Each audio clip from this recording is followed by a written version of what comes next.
You're going to love the new retirement home, Penelope chirped, her smile as fake as the lashes glued to her eyes. Charles sat beside her, nodding like a trained dog, while Leo stared off, no doubt already counting the dollars he'd rake in once my properties were sold. I forced a smile and told them it sounded wonderful. But inside something cracked in me forever. They'd picked the fanciest restaurant in town for this ambush. White linen draped the tables, crystal glasses glittered with the golden evening light, and the scent of fresh seafood wrapped around us like perfume. Everything about it was staged. It was supposed to look like a celebration, but I knew better. It was a funeral mine, and I was sitting there alive to witness it. "Mom, we know you've been a little forgetful lately," Charles began, his voice thick with a concern he didn't actually feel. He wore the gray suit I had bought him years ago for his college graduation. Now he was using it like a shovel to bury me. Forgetful. That word sliced through me like a knife. I had staged a few small lapses just to see how my kids would react. Would they step up and care for me when I truly needed them? The answer sat across from me in an emerald green dress I had once given her as a gift. "Dr. Miller says it's for the best," Leo lied, refusing to meet my eyes. "A safe environment, professional care, activities designed for people your age." People your age. As if turning 72 made me another species, stripped of respect and dignity. As if decades of building a real estate empire from nothing had suddenly vanished, replaced by knitting classes and bingo nights. "And knitting is very therapeutic," Penelope added, reaching across to touch my hands with fingers that felt like flames.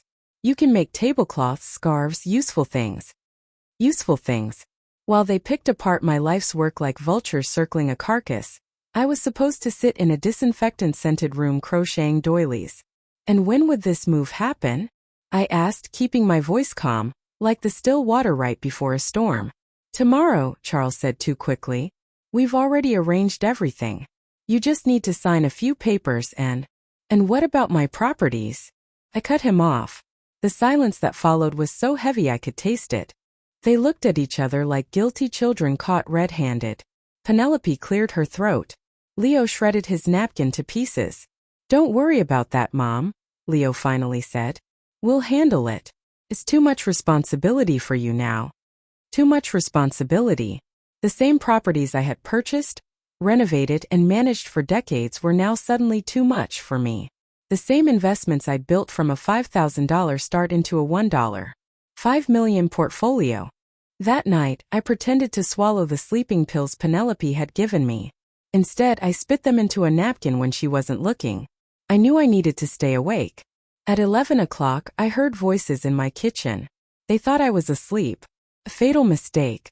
"The beach house alone is worth at least $300,000, Charles whispered, shuffling papers across my oak dining table. The very table where I had signed my first real estate deal 40 years ago. "And the downtown condo, that's another $200,000, Leo added. "Plus the investments at the bank." "We've got to move fast," Penelope murmured, pouring champagne into glasses I had once given them for their anniversary. "Before she figures it out." Leo laughed, that cruel hollow laugh he'd picked up after marrying her. "Figures it out? Don't be ridiculous. She asked me the time 3 times yesterday." A lie. I had faked that confusion just to see how far their loyalty went. Now I knew. My own blood had curdled into poison. "Look at this," Penelope said, waving a paper I recognized instantly, my will. "Once she's in the home, we can push for incompetency. The lawyer's already lined up." "400,000 for the main house," Charles said, scribbling in a notebook. "300 for the beach place. 200 for the condo. And the investments bring it up to 600 more. Almost 1.5 million total. 1.5 million. Every cent earned from sweat, sacrifice, and sleepless nights. Calculated down to the penny, while I supposedly lay drugged in my bed. And the best part?" Leo added with a grin I could practically hear. "She'll never know what any of it's really worth. She thinks it's just a handful of properties. They underestimated me. They thought I was just some confused old woman. What they didn't know was that I reviewed my accounts every morning. I knew the exact value of every property. And I had plans far beyond what they could imagine. At 5 in the morning, while they snored off their drunken betrayal, I slipped into my best black pantsuit. I packed only the essentials: my passport, the jewelry hidden in my secret box, and the key to a safe deposit vault in another city. Inside that vault were the documents that would change everything. The taxi showed up right on time. The driver helped with my small suitcase and asked no questions. At the airport, I bought a one-way ticket to a coastal town where I owned a property no one knew about. During the flight, I closed my eyes and heard my mother's voice. "Margaret, never trust anyone completely. Not even your own children. Blood can be corrupted, but dignity lasts forever." She was right. And now I was about to prove that a 72-year-old woman could be far more dangerous than they'd ever dreamed. The plane touched down in Seabrook Shores, Florida, a name I had never once uttered to my children. Some places are too sacred to share with those who don't deserve them. The salty air hit me like a rush of memories. This was where it all started. Where I had scraped together $5,000 as a secretary and bought my first property. That money had grown into the empire my children thought they could steal. The taxi carried me past streets I still knew, even after 30 years. Palm trees whispered secrets overhead. Old Florida homes still lined the blocks, though some had been gutted and remodeled with tasteless modern touches. "Is this the place, ma'am?" the driver asked, stopping in front of a yellow house with green shutters. "Looks like nobody's lived here in a while." I smiled for the first time in days. "It's perfect." The house looked like it was sleeping, waiting for me to come back. It was smaller than the properties my children knew, but it had something none of theirs did: a soul. This was my secret refuge, my safety net, the ace I had held close for decades. I slid the key into the door with shaking hands, shaking not from age but from sheer emotion. The lock clicked. The smell of old wood and sea salt wrapped around me like a welcome home hug. White sheets draped the furniture like ghostly figures. In the kitchen, I found something that stopped me in my tracks. A note on the table, written in a shaky but familiar hand. "Mrs. Whitlock, I've been waiting for you all these years. Eliza." My heart stuttered. Eliza, my old housekeeper of 15 years, until Charles and Leo decided she was too expensive. Footsteps creaked on the porch. My pulse pounded. The door opened and there she was. Eliza, older now, hair white, face wrinkled, but with those same warm eyes I remembered. "I knew you'd come," she said softly, as if no time had passed at all. "When I heard what your children were planning, I knew you'd find your way here." "How do you know about them?" I whispered. "Penelope called me last month," she admitted, "fishing for information about your accounts. I told her I didn't know anything." Of course, Penelope had tried to dig, but she'd gone to the one person who knew all my secrets and protected them. "But I did know," Eliza said gently. "I knew about this house, about the papers you stored here, about your plans. I've been keeping everything safe, waiting for this moment." Tears blurred my vision. For the first time in months, someone saw me as a human being, not as a burden or a dollar sign. "The documents are safe," she whispered. "I check them every month. Your plan is untouched." My plan. A plan I had begun sketching out 30 years ago, the day I realized my children viewed my empire as their inheritance, not as my blood and sweat. I had built a legal web so tangled no lawyer could pull it apart. "Where are they?" I asked, my voice trembling. Eliza led me to a back room, now a small office. Filing cabinets lined the walls. A safe was embedded in the plaster. "The combination's still the same," she said with a soft smile. "Your husband's birthday. Richard. Gone 10 years now, but his wisdom still guarded me. Never put all your eggs in one basket, Margaret. And never give anyone else control of your destiny. Not even your own kids." With steady hands, I spun the lock and opened the safe. Inside was everything. Deeds to properties they didn't know existed. Accounts in foreign banks. A will they had never seen. And one thick folder marked HC Hope Center. "Remember your dream?" Eliza asked gently. "A place for women like you. A place where older women could live with dignity instead of shame." Of course I remembered. It had been my private passion for years. A sanctuary for women abandoned, betrayed, or discarded simply for growing old. "Everything is in order," Eliza said. "Permits, blueprints, funds. It's ready. All it needs is you." My tears fell freely now. For months I'd felt my life unraveling. Now I saw the truth. My life had always been leading here. I had a mission far greater than my children's greed. There's one more thing, Eliza added, pulling out a phone. Mr. Cromwell has been waiting for your call. Mr. Cromwell. My lawyer. The only person who knew the whole plan. I'd hired him in secret, paid from accounts they'd never sniff out. Is he still trustworthy? I asked. More than ever. His own son tried to have him committed last year. He understands everything. I took the phone, my heart pounding with a new kind of strength. It was time to stop playing defense.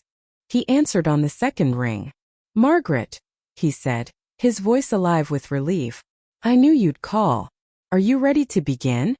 More than ready, I told him. It's time my children remember exactly who I am. Then let's begin, he said. They've called a family meeting tomorrow morning at 10.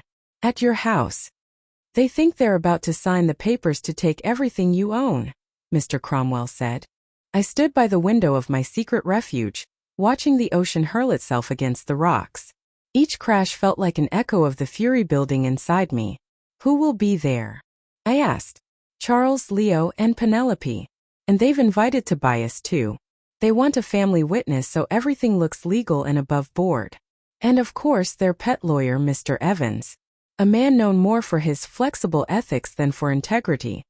Mr. Cromwell chuckled, but there was nothing funny about it. Tobias. My older brother. He'd never forgiven me for inheriting the family home 15 years ago. He'd tried again and again to convince me to sell and split the money. Now he'd be circling like the vulture he'd always been. And our plan? I asked. Perfect, Cromwell replied. You arrive at 10:30. Once they're settled in and feeling untouchable, you'll bring the original documents, the recordings we made last year, and of course your special surprise. My lips curved into a smile. The surprise. A video I had recorded 2 years ago, when I first sensed this day might come. In it, I laid everything bare.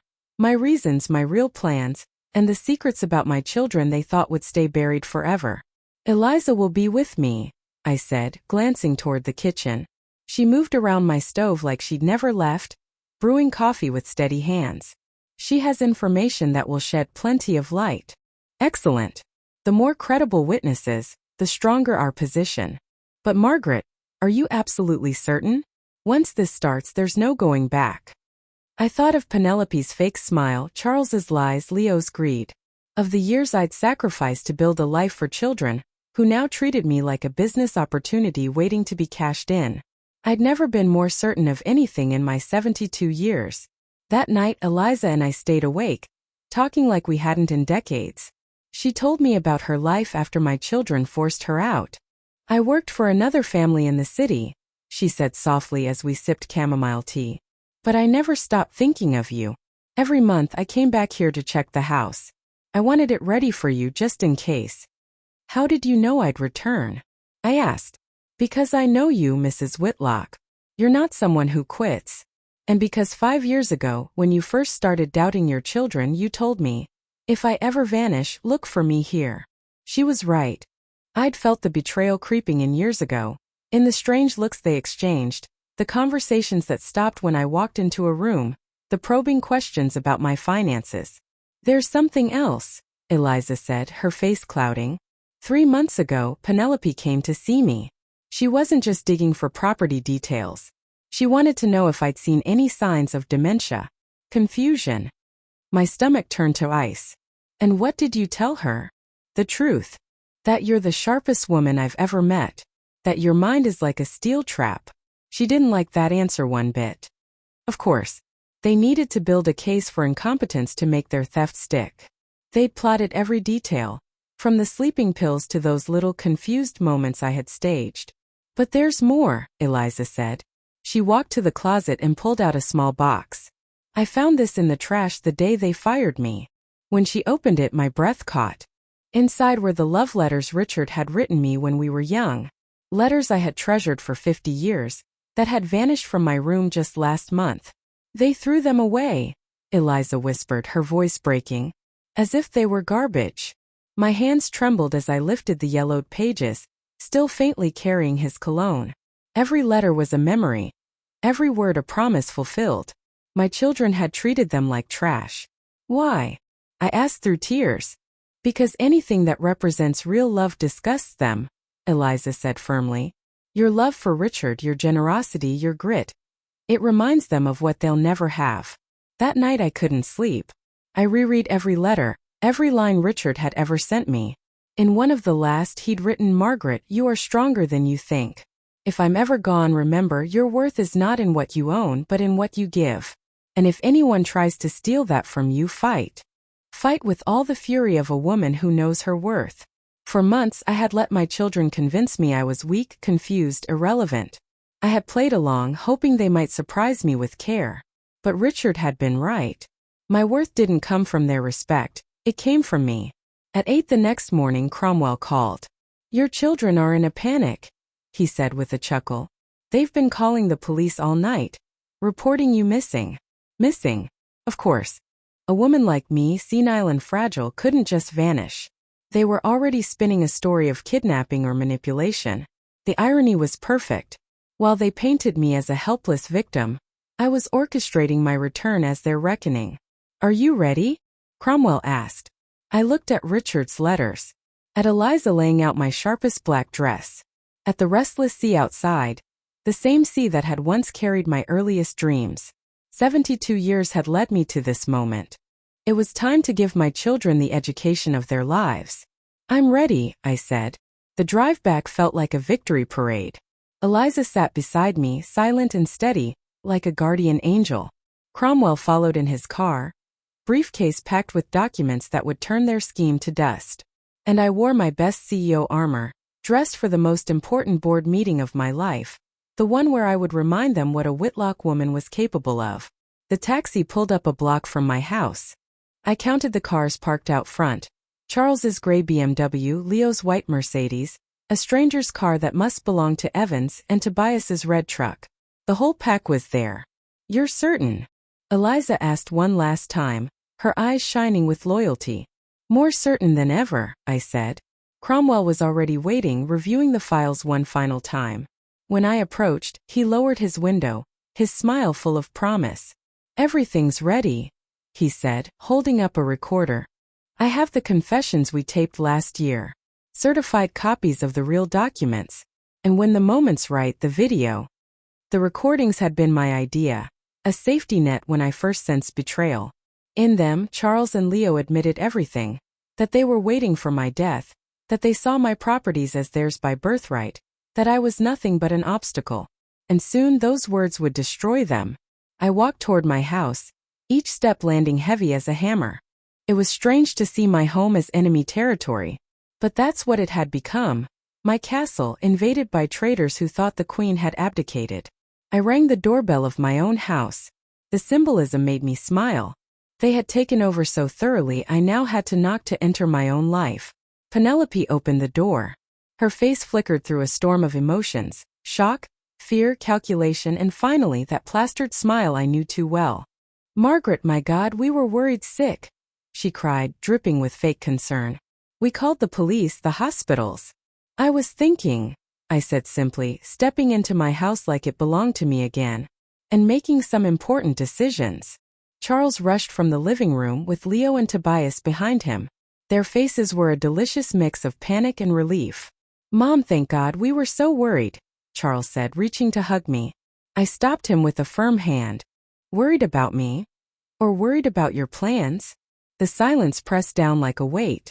Leo fidgeted, Penelope's eyes darted. Charles's smile faltered. I don't know what you mean, Leo muttered, his voice cracking.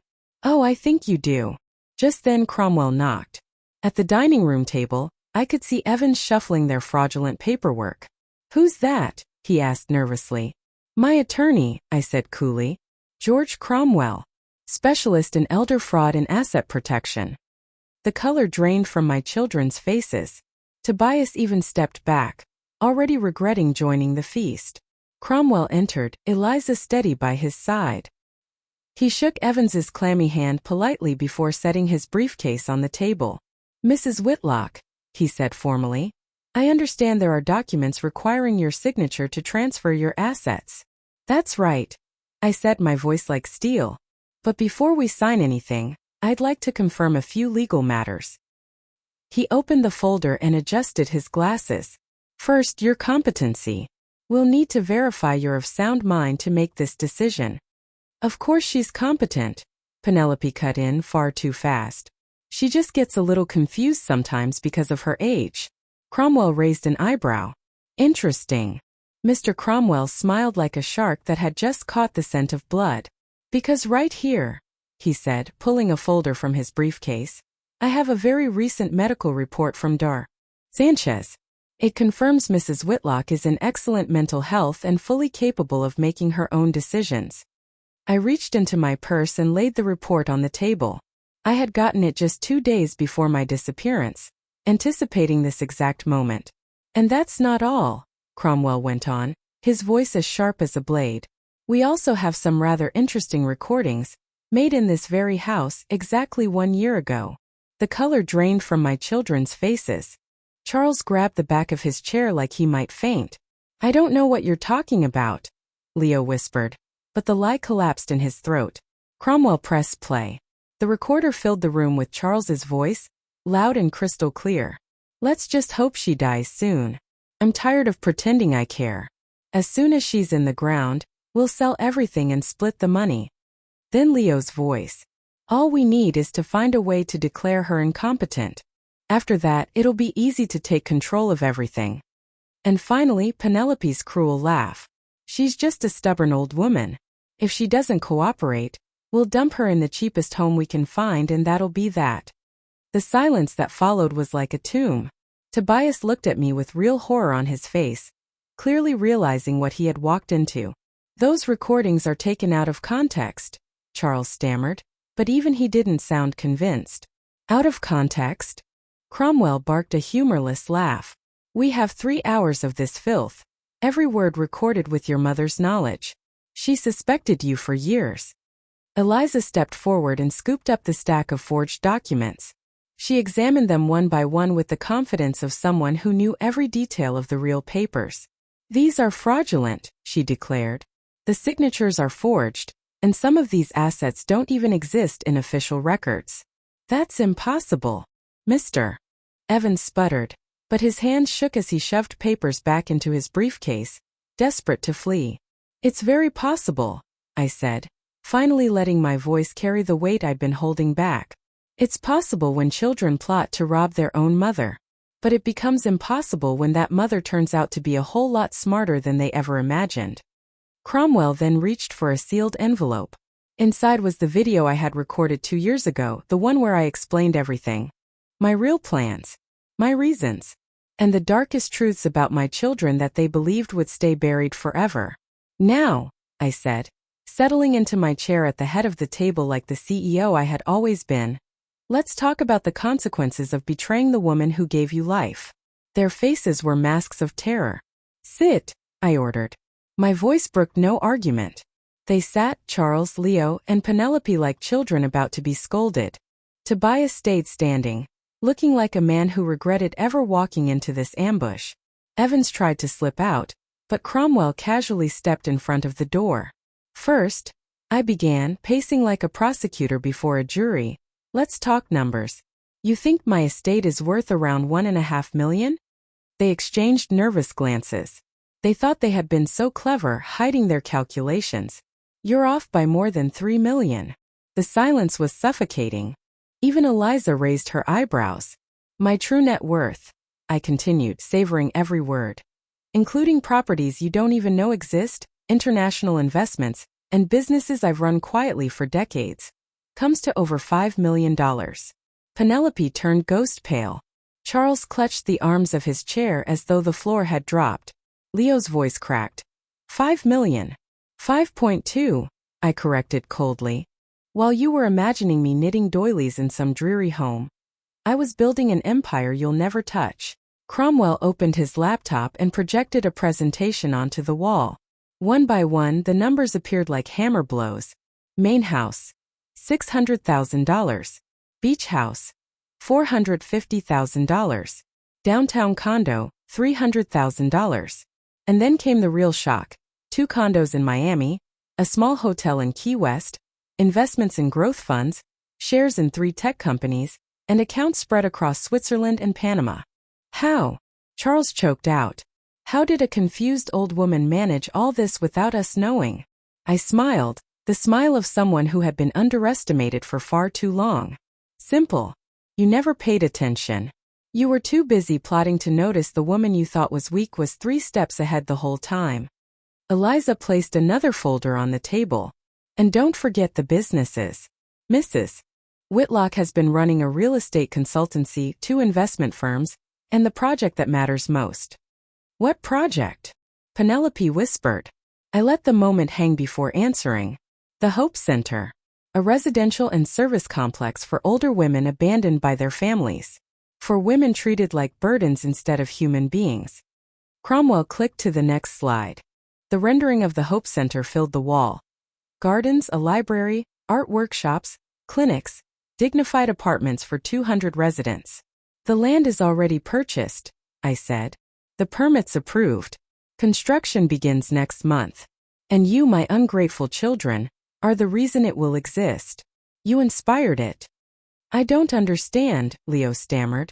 Every time you belittled me, every time you treated me like furniture to be moved around, I added another service to the Hope Center. Thanks to you, it will be the best of its kind in this country. Tobias finally spoke. Margaret, I swear I didn't know. I thought this was just a family meeting. I know, Tobias, I said evenly. That's why you won't face charges. But they? I pointed to my 3 faithless children. They will. Cromwell's voice cut in. Attempting to defraud a senior is a federal crime. Forging documents, conspiring to declare someone incompetent. Each one carries serious penalties. We're talking prison. You can't do this to us. Charles roared, leaping to his feet. Exactly, I said, my voice like ice. I'm your mother. And that makes your betrayal the most unforgivable of all. I stepped right up to him, close enough to see the sweat bead on his temple. I paid for your education, $80,000. I gave you $50,000 for your first house. I lent you $30,000 for a business you never paid back. I gave you 45 years of love, and this is what you give me? Then I turned to Leo. I paid $100,000 in medical bills when your son was sick. $40,000 in legal fees when your marriage crumbled. I let you live in my home for 2 years when you lost everything. And this is how you repay me? Finally, I faced Penelope. You weren't even my blood. But I welcomed you as my daughter. I defended you when no one else would. I gave you a place in my will. I loved you more than your own parents did. And this is what you give back. Tears streamed down my face, not of grief but of release. Release from the years of swallowing my rage. For months I let you think I was weak. I pretended to be confused when you needed me to be confused. I let you believe I was fragile. But it was all an act. And it was a test. A test, Cromwell echoed. That you failed spectacularly. Eliza laid one last folder on the table. My real will. This is the only will that matters, I said firmly. Drafted 3 years ago. Updated 6 months back. Charles lunged forward to read it, but Cromwell blocked him. In this will, Charles inherits $5,000. Leo inherits $5,000. Penelope inherits nothing, because she isn't family by blood or by loyalty. 5,000. Leo shouted. That's nothing. We're your children. The rest, $4,990,000, goes to the Hope Center, 3 senior protection charities, and to Eliza, who has shown more loyalty in 30 years than you have in your entire lives. Penelope broke down in tears, but her sobs meant nothing to me now. Charles slammed his fist on the table. Leo collapsed in his chair like a man deflating. But there is a way, I said quietly, watching them cling to that faint shred of hope. Charles's head snapped up. What way? I looked at each of them, letting the silence stretch until it stung. You work to deserve it. The Hope Center needs leaders. It needs people who actually care. It needs hands that understand what dignity means. I told them, my voice steady. If you can prove over the next 5 years that you value people more than money, that you're willing to repair the damage you've caused me, then maybe we'll talk about inheritance again. 5 years. Leo muttered. His shoulders sagged. 5 years working at the Hope Center without pay, I clarified. 5 years proving you see older women as human beings, not burdens. 5 years proving you deserve to be called my children. The silence was heavy, stretching across the room like an iron chain. I could practically hear their thoughts grinding away, measuring pride against survival, greed against the possibility of redemption. And if we refuse? Penelope shot back, defiant even through her smeared makeup. Cromwell leaned back in his chair, smiling like a cat with a cornered mouse. Then you face criminal charges. Fraud, forgery, conspiracy. And you will lose any chance at inheritance forever. It was the perfect ultimatum. Justice but with an open door. Punishment but with a chance to grow. A mother's lesson, consequences tied with love. The choice is yours, I said firmly. You can walk away and never see me again. Or you can stay and begin the long road of earning back not just my respect, but your own humanity. Your next words will decide if I still have children, or just strangers with my blood in their veins. The silence thickened, wrapping around us all. Their eyes flicked from me to each other, desperate, calculating. For them, even family had become numbers on a ledger. Charles spoke first. His voice wavered. Mom, we didn't mean to hurt you. We just thought. You thought it was better for me to rot away knitting in some home while you burned through my money, I snapped, cutting him off. That's not it. Leo protested weakly. We wanted to make sure you were safe. Liar. My voice cracked like a whip. The only safety you cared about was your bank accounts. Penelope dabbed her eyes with the back of her hand, smearing black streaks across her cheeks. So what are we supposed to do now? How are we supposed to live without money? I finished for her. The same way millions of people survive. By working. By earning. By building a life with your own two hands instead of circling like vultures over mine. Cromwell had been watching quietly, jotting down every flicker of reaction. Finally, he spoke in his measured professional tone. You have 24 hours to decide. If you choose redemption, you report to the Hope Center site tomorrow morning. If not, I file the charges immediately. But we have jobs. Charles blurted out. You had jobs, I corrected coldly. Now you have a chance at redemption you don't deserve. Consider that a gift. I walked to the window and looked out at my garden, the roses still blooming as though none of this ugliness existed. Nature had that wisdom. It grew. It healed. It created beauty no matter what storms tried to destroy it. Do you know what hurt the most? I asked quietly, still staring at the roses. It wasn't your plots. It wasn't hearing you count my money like wolves around a carcass. The most painful part was realizing you never really knew me. I turned, meeting their stunned faces. For 72 years I've been a fighter. I built an empire from nothing. I survived in a world run by men. I raised children and grew a fortune at the same time. And you reduced me to a senile old woman in need of knitting classes. Eliza laid her hand on my shoulder, steady and warm. Her touch reminded me that not every bond was rotten. There's more, I continued, returning to my chair. The Hope Center isn't just charity. It's my legacy. Proof that older women can change the world instead of waiting to die in disinfectant-soaked rooms. Cromwell pulled up the next slide on his laptop. The plans filled the wall.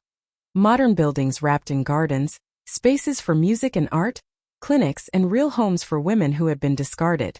200 women will live here, I explained. Women abandoned by greedy families. Women stripped bare by late-life divorces. Women who deserve dignity. It's impressive, Tobias admitted softly. When will it open? Construction begins in 6 weeks. The first phase will be ready in 18 months. And if my children want redemption, they'll help build it. What kind of work? Leo asked, his voice trembling. All kinds, Eliza answered briskly. Cleaning, gardening, administration, helping residents. Honest labor. The kind that teaches you the value of service instead of being served. But we don't know how to do that, Penelope whined. You'll learn, I said simply. The same way I learned business at your age. The same way I learned the stock market at 50. The same way I learned computers at 60. The difference is I did it to grow. You'll do it to survive. Charles began pacing, his hands shaking. This is insane.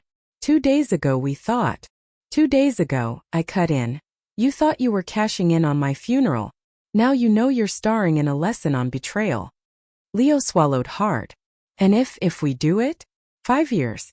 Will you really change the will? Finally, the question I had been waiting for.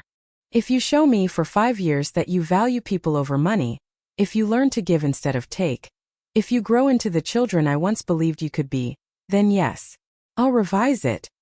How much? Penelope asked bluntly, money still the only language she understood. $500,000 each.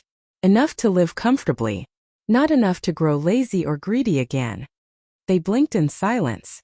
$500,000 was a fortune for most people, but a fraction of what they had plotted to steal. Just enough to tempt redemption. Never enough to destroy it. And the rest? Charles asked hoarsely. The rest stays with the Hope Center forever. To make sure women like me are never again treated as burdens. Cromwell closed his laptop with a decisive snap. As I said, you have 24 hours.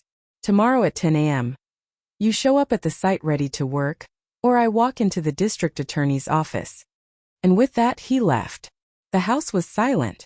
Heavy. Toxic. Would you really have us arrested? Charles whispered. Were you really about to throw me in a nursing home while you sold my life out from under me? I shot back. Touché. Eliza came to my side again. Are you sure you want to give them this chance? After all they did. I'm sure, I said, though my heart ached. Because they're still my children. And a mother never stops hoping her children might become who she believed they could be. It was my final gamble. My last hope that blood could be stronger than greed. The next morning I was up before dawn. I brewed coffee in the kitchen where my children had toasted my senility with cheap champagne. Eliza joined me in the quiet, both of us watching the sky turn from black to gray, waiting. Do you think they'll come? She asked softly, pouring coffee into my mother's porcelain cups. Honestly, I don't know. Part of me hopes they do. Part of me hopes they don't. And I'm not sure which part is stronger. At 8 o'clock my phone rang. Good morning, Margaret, Cromwell said, his voice bright with purpose. Ready for the first day of school? As ready as anyone can be when they're about to find out if they still have children or just strangers. I've been here since 7. The foremen are briefed. If they show, they'll be put straight to work. If not, I head to the DA at 11. By 9:30, Eliza and I stood at the Hope Center grounds. For the first time I saw my dream taking shape. Tractors carving earth where gardens would bloom. Stakes marking foundations where women would reclaim their dignity. It's beautiful, Eliza whispered, squeezing my arm. It's hope, I corrected. Proof it's never too late to build something new. Proof that women like us aren't refused to be thrown away. Cromwell walked toward us with a clipboard and yellow hard hats. Everything's ready. If they show, they start clearing debris and hauling materials. If they don't, I'm with the DA by 11. 9:55. 9:57. 9:59. At exactly 10 o'clock, a taxi rolled up to the site. My heart pounded like a drum in my chest. Charles stepped out first, in worn jeans and an old t-shirt I hadn't seen in years. Leo followed, his brand new work clothes already stiff with awkwardness. And finally Penelope, her hair pulled back, her expensive face scrubbed bare, dressed in plain athletic wear. They looked human. Fragile. Afraid. They walked toward us slowly, like prisoners marching to the gallows. When they reached me, I could see the exhaustion on their faces, the red-rimmed eyes of a sleepless night. We're here, Charles said simply. I see that, I replied, keeping my tone neutral though my heart was twisting in 1,000 ways. We've decided, Leo cleared his throat. We've decided to try. To fix things. Are you certain? Because once you start, there's no turning back. 5 years. Full commitment. Or jail. Penelope nodded, her voice barely above a whisper. We're sure. Or at least, we're sure we don't want prison. It wasn't noble. But it was a start. Cromwell stepped forward with 3 hard hats. He held them out like a judge handing down a sentence. Welcome to the Hope Center. I'm your supervisor now, Mr. Cromwell told them, his tone calm but firm. For the next 5 years, I'm the most important person in your lives. After your mother. He handed each of them a hard hat and a printed sheet of rules. Work hours are 8 to 5 o'clock. 1 hour for lunch. No complaints, no excuses, no negative attitudes. Weekly progress reports. Your first direct supervisor will be Mike. Mr. Cromwell nodded toward a broad-shouldered man with rough hands and a kind but no-nonsense face. 30 years in construction, Cromwell said. And zero patience for spoiled princes or princesses who've never lifted a brick. Mike walked over, gave them a look that could see right through a person, and asked bluntly, "Any of you ever done real labor before?" Silence. "Perfect," he grinned. "We'll start with something easy. See that mountain of rubble?" He pointed to a massive pile of cracked cement and twisted rebar. "It needs to move from here to there." He pointed about 200 yards away. "By hand." Penelope gasped. "By hand," Mike confirmed. "Stone by stone. Piece by piece. Honest work for people who need to remember what effort feels like." I stood back and watched my children walk toward that pile like it was Mount Everest.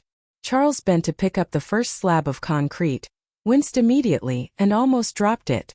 Leo tried to carry too much at once, staggered, and nearly went down.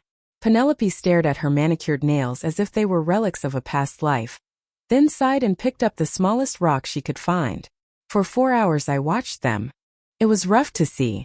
Charles groaned endlessly about his back. Leo stopped every few minutes, panting. Penelope broke 2 nails within the first hour and cried quietly, her tears streaking dust down her cheeks. But they kept going. At lunch they sat on the ground like everyone else, eating plain sandwiches and sipping lukewarm water from a shared thermos. Their designer clothes were streaked with grime, their faces red and sweaty, their hands blistered and raw. "How are you feeling?" I asked as I walked over. "Like I got hit by a truck," Charles muttered, rubbing his shoulders. "This is harder than I thought," Leo admitted. "And what did you think?" I pressed. "That honest work was easy? That the people who build this world with their hands do it for fun?" For the first time I saw something new flicker in Penelope's eyes. "I never thought about it," she whispered. "I never thought how hard it is just to earn a living." "Now you know," I told her. And this is only day 1 of 1,825. The afternoon was worse. Their bodies weren't built for this. Every lift looked heavier, every step slower. But around 3 o'clock, something surprising happened. They started helping each other. Charles carried the heavy chunks Penelope couldn't lift. Leo brought water when Charles looked faint. Penelope slipped extra gloves to Leo when she saw his hands bleeding. Little sparks of care where once there had been nothing but greed. At exactly 5 o'clock, Mike blew his whistle. "Day 1's done. Tomorrow 8 a.m. sharp. Be late and you start the whole job over." My children dragged themselves toward the taxi they'd called, moving like people twice their age. Just before climbing in, Charles turned back to me. "Mom, thank you for giving us this chance. I know we don't deserve it." "You don't deserve it yet," I corrected. "But maybe in 1,824 days you will." That night, Eliza and I ate in silence, turning the day over in our minds. It was strange seeing my children beaten down by work, yet there was something almost hopeful about it. "Do you think they'll last?" Eliza asked quietly as we washed dishes. "I don't know," I admitted.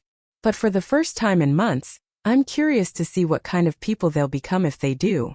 I looked out the window. Stars were beginning to scatter across the night sky.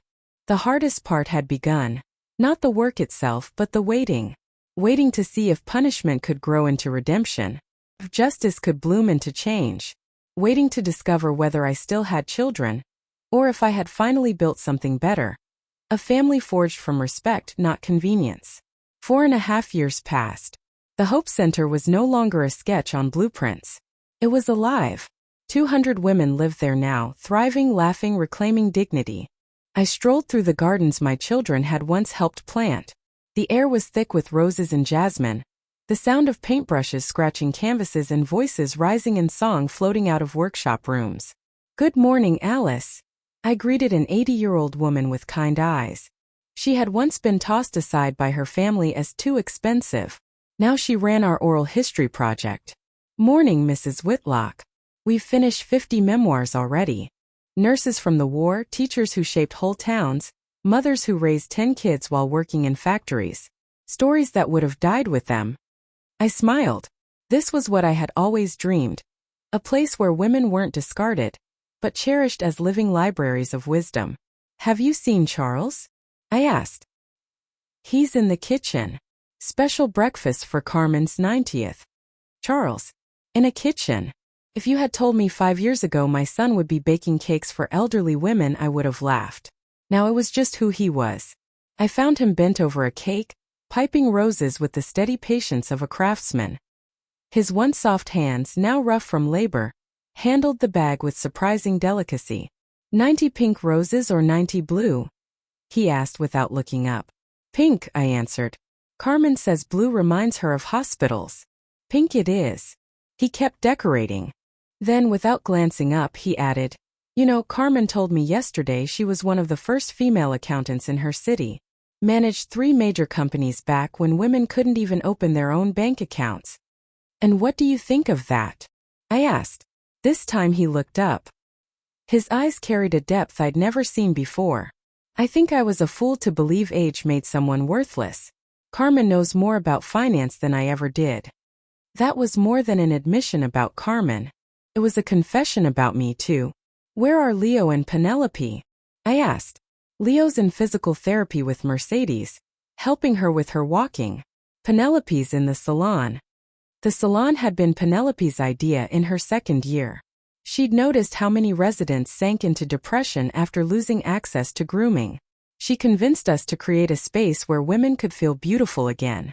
Now she ran it with pride.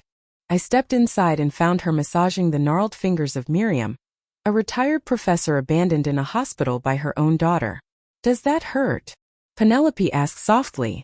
Not at all, dear. Your hands are magic. Penelope looked different now. No heavy makeup, no flashy jewelry. Her beauty was simpler, more real. But the biggest change was in her eyes. Compassion where there used to be greed. Mrs. Whitlock. She greeted me with a smile. Come to see the new arthritis treatment I've been testing? No, I said honestly. I came to see you. She blushed just slightly. Recognition mattered to her now, not manipulation, not status. Real recognition. We stepped into the garden and sat on a bench overlooking the entire center. It was my favorite place to sit, where I could see decades of dreams made real. How do you feel? I asked. Tired, she admitted. But it's a good tired.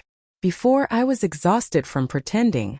Now I'm exhausted from working, and I sleep better than ever. Do you regret anything?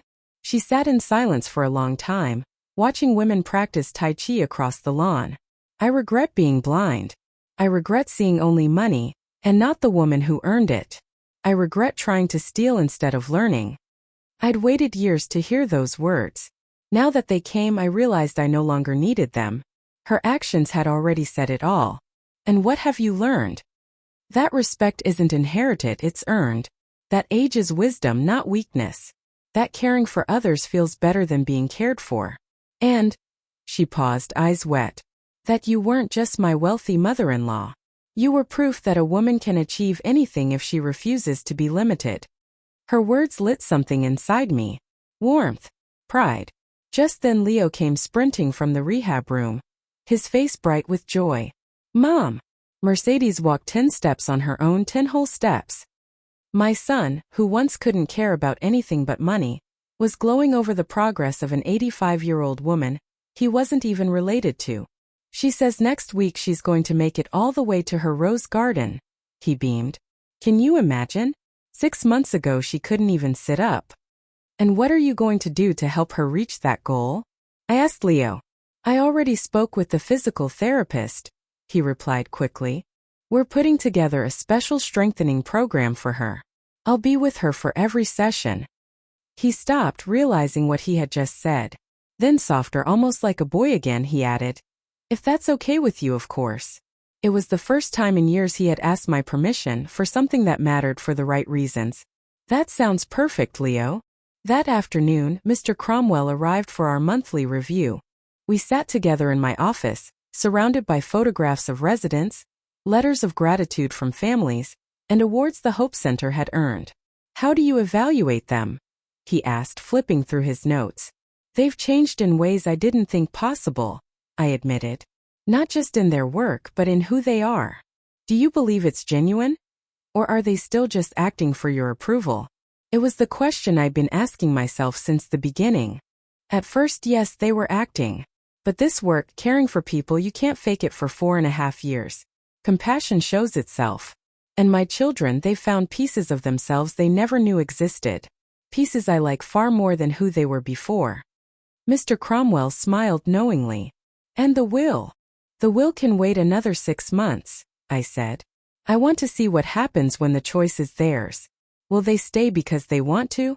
Or leave because they finish their sentence? He nodded. The real test. Exactly.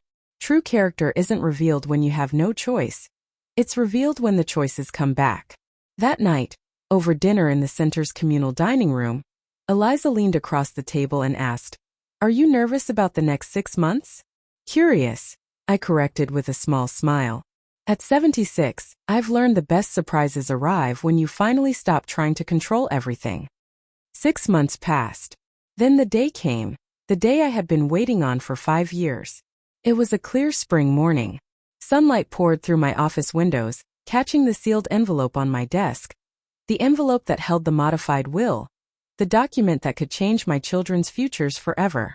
At 10 sharp, Charles, Leo, and Penelope walked in. I had learned to read their moods by the way they moved, and today they carried themselves with calm resolve. "Good morning," I greeted. "Do you know why you're here?" "Because today marks 5 years," Charles answered. "And according to our agreement, today we're free." "Exactly," I said. "Your obligation is over. No charges hanging over your heads. You're free to walk away." The silence that followed was thick, deliberate. They'd clearly discuss what they were about to say.